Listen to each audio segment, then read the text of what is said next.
le professeur étudie un des éléments juridiques les plus importants pour mieux comprendre un régime politique donné. Et cet élément, c'est une constitution.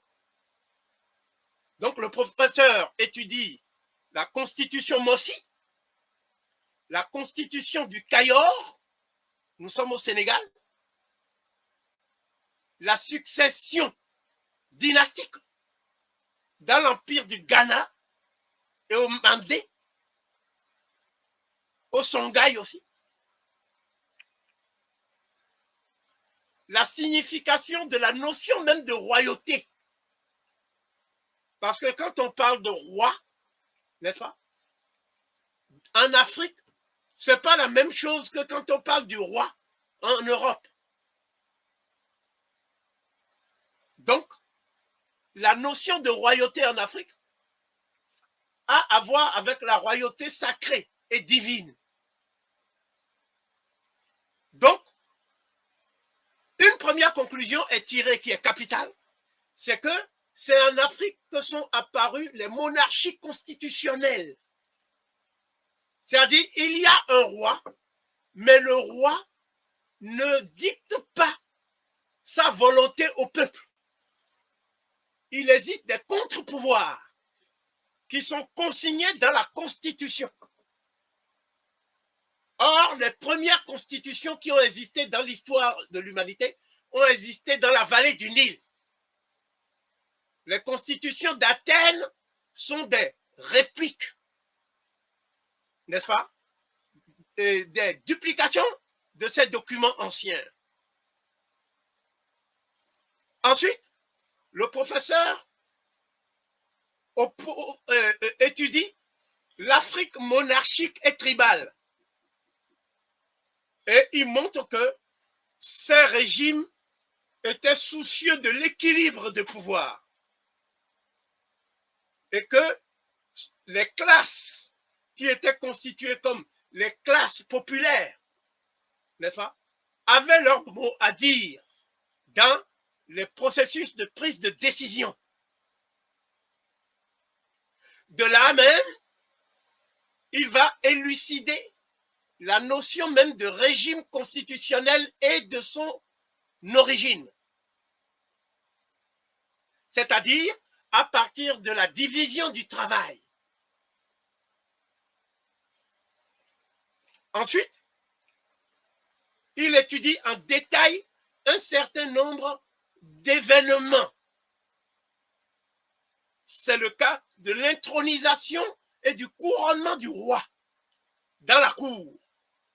Parce que ça donne des indices précis pour montrer que, en fait, le roi n'est pas quelqu'un qui décrète son pouvoir.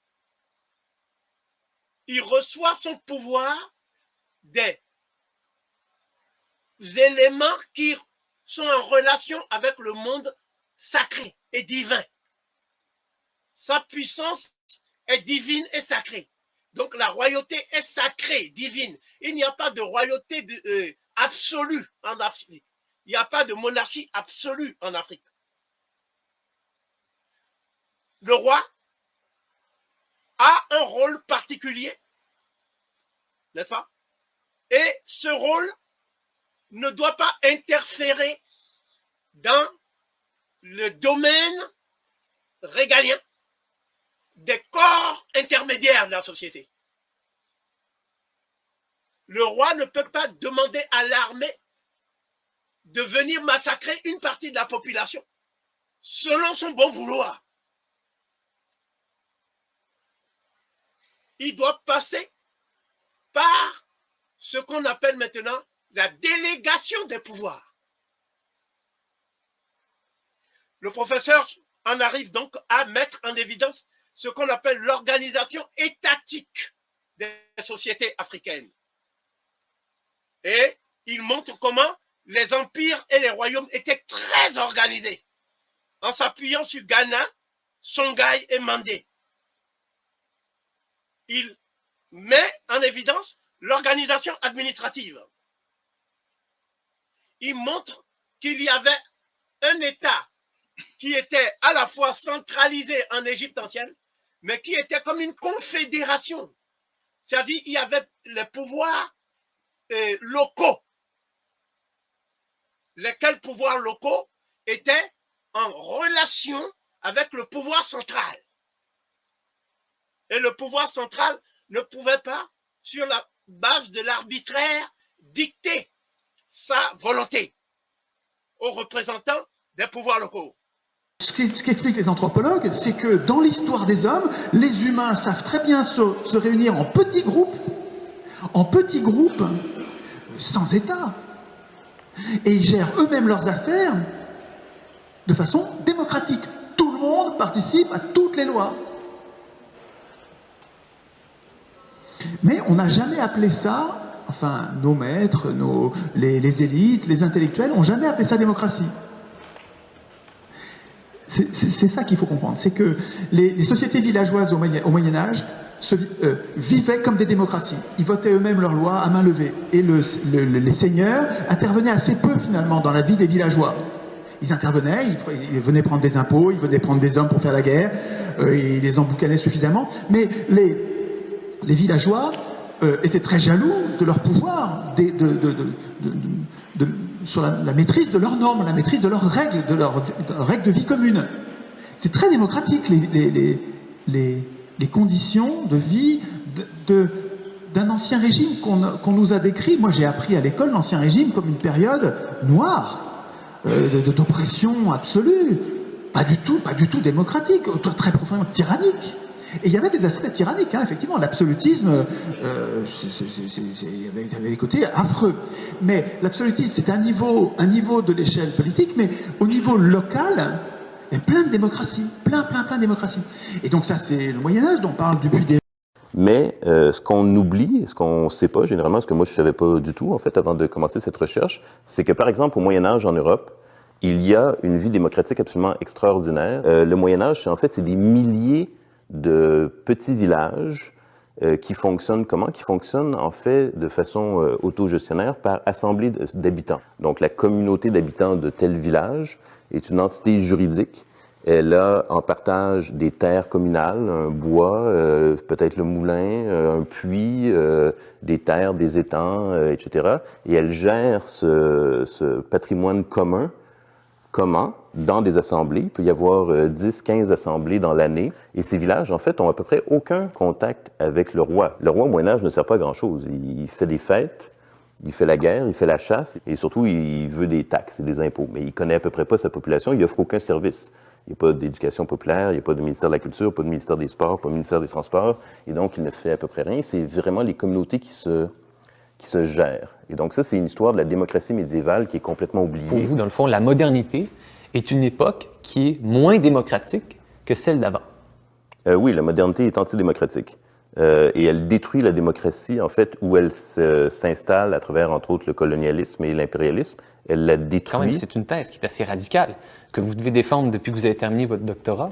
Quand vous dites que la modernité est une période antidémocratique, ça a dû soulever énormément d'opposition parmi les très nombreux spécialistes de l'histoire des démocraties. Mais je suis pas le seul à le dire. C'est ce qui est à l'origine en fait de mon travail par rapport à l'histoire du mot démocratie, c'est que je suis tombé sur des textes du 18e siècle de fondateurs, ce qu'on appelle les fondateurs de la démocratie moderne aux États-Unis et en France, et leurs propos explicitement, quand ils utilisent le mot démocratie, ils sont contre la démocratie. Et donc j'ai vraiment eu une interrogation, c'était pour moi mystérieux. Je me disais comment comprendre que des régimes qu'on associe, nous, aux plus grandes démocraties occidentales, comment comprendre qu'ils ont été fondés par des antidémocrates qui étaient explicitement antidémocrates? C'était ça que je cherchais. Je voulais savoir quand le mot change de sens, devient un terme positif et qu'il ne décrit plus des assemblées populaires, mais il décrit un régime parlementaire électoral. Et c'était ça ma recherche.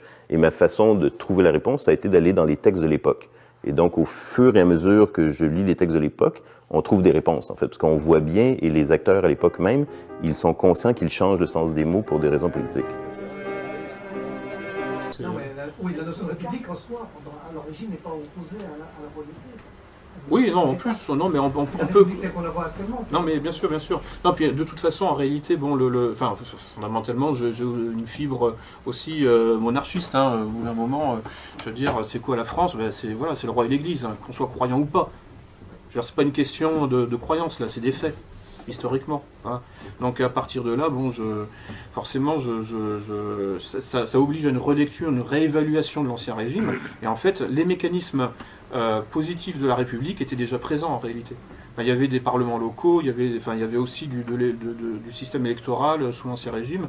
C'est-à-dire en fait une possibilité pour le peuple aussi de se prendre en charge. Parce que moi c'est ça qui me plaît aussi dans l'élection, enfin dans le fait d'élire ou de passer par un parlement démocratique, c'est qu'on devient responsable aussi et on a du fait qu'on est, je sais mieux que les autres ce qui est bon pour moi. À partir de là, bon, je veux dire, je suis peut-être plus à même, comment dire ça, de prendre en charge ma vie au quotidien par des formes de démocratie locale et donc de délégation de pouvoir par rapport à une autorité centrale. Mais bon, enfin tout ça, c'est voilà. Oui, les gens votaient aux élections aux États généraux. Non, mais c'est ce que je dis. Et il y avait des régions qui étaient régies par des démocraties locales identiques à celles de Suisse. Entièrement d'accord, mais c'est ce que je dis, c'est pour ça, c'est quand on fait une relecture honnête de l'Ancien Régime, on se rend compte qu'il y avait déjà tout ce qu'il y a de positif dans la démocratie et la République. C'était déjà là en fait. Et donc c'était pas la peine de retirer le roi. En fait, ça marchait, enfin, je veux dire, après il y avait des phénomènes un peu de décadence à la cour de Versailles, ça d'accord, mais bon, ça c'est partout, enfin, je veux dire, il n'y a pas de... on s'en fout, quoi, c'est secondaire.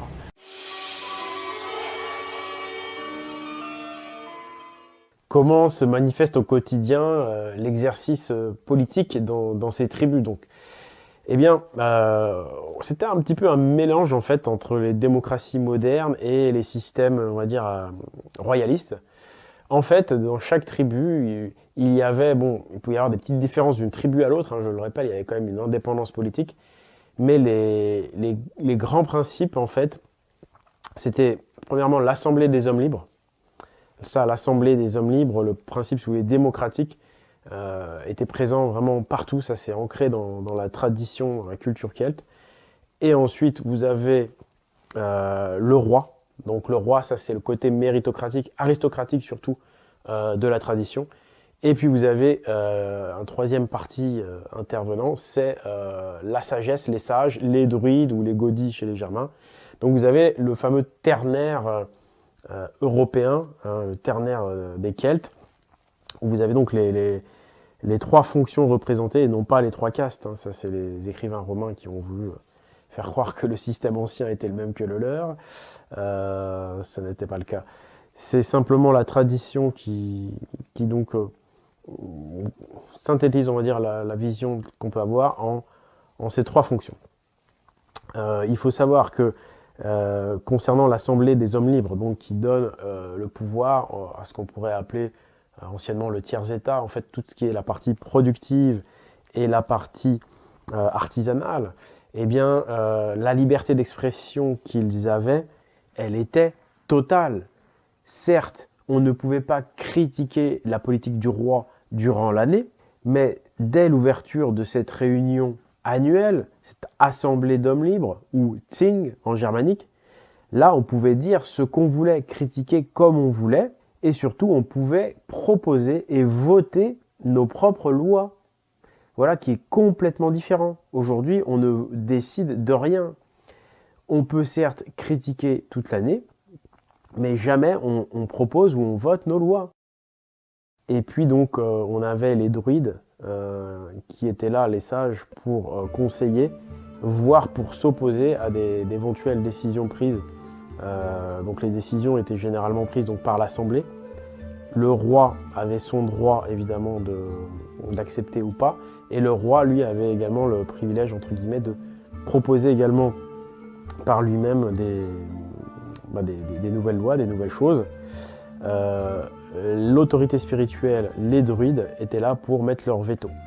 Eux ne proposent pas de nouvelles lois, eux conseillent les druides, mais ils peuvent empêcher, clairement, ils ont le droit de tout empêcher. Ils peuvent mettre leur veto s'ils voient que des choses sont des dérives. Par exemple, un roi qui est un peu la folie des grandeurs, qui veut aller faire des conquêtes, les druides mettent leur veto. Le peuple qui demande des choses que le roi ne peut pas fournir, le roi dira non, et les druides appuieront le roi, ce qui fera que ça se passera bien. Par contre, si le roi seul prend une décision à l'encontre des sages et à l'encontre de ceux qui représentent le peuple, eh bien là, ça risque de mal se passer pour lui. Car le roi n'est absolument pas un roi autocrate et absolutiste, comme pouvait l'être par exemple Louis XIV. Il est vraiment là pour servir le peuple. Mieux que ça, il est là pour montrer l'exemple. Le roi était le digne représentant des grands ancêtres de la tribu. Il était vraiment dans la lignée héroïque, dans la lignée des dieux de la tribu, et devait par son conséquent être le meilleur et être parfaitement exemplaire. Le roi était élu à la mort du précédent roi. Il était donc élu à l'Assemblée pour jusqu'à la fin de ses jours. Voilà. Le roi exerçait jusqu'à la fin de ses jours. Il n'y avait pas de caste. Dans ce sens, je veux dire qu'il n'y avait pas de fermeture entre les différentes 3 fonctions principales. Par exemple, si vous étiez fils d'un paysan ou d'un forgeron, vous pouviez tout à fait vous orienter vers une formation de guerrier et ainsi postuler un jour pour être roi. De la même manière, un fils de paysan pouvait très bien devenir druide. C'est un esprit vraiment méritocratique, égalité des chances au départ, mais après ça devient hiérarchique une fois que tout le monde a fait ses preuves. Il faut savoir que chaque enfant était élevé par ses parents, bien naturellement, jusqu'à l'âge de 7 ans.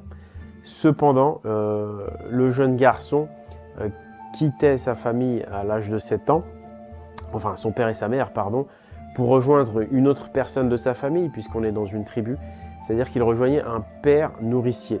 Ce fameux père nourricier, en fait, c'était celui qui allait lui donner sa formation au métier qui l'intéressait. L'enfant, conseillé bien sûr par les sages, par rapport à sa morphologie, son tempérament, choisissait déjà une orientation à l'âge de 7 ans. Et donc, si ce fils de forgeron voulait faire guerrier, il allait chez un père nourricier guerrier pendant 7 ans. Et à l'âge de 14 ans, il pouvait continuer sa formation ou peut-être l'affiner ou la diversifier en allant chez un autre maître. Et s'il voulait faire druide, cette formation à partir de 14 ans, il fallait qu'il enchaîne encore 20 ans de formation. Donc on était vraiment dans une méthode plus de transmission d'un maître à un élève.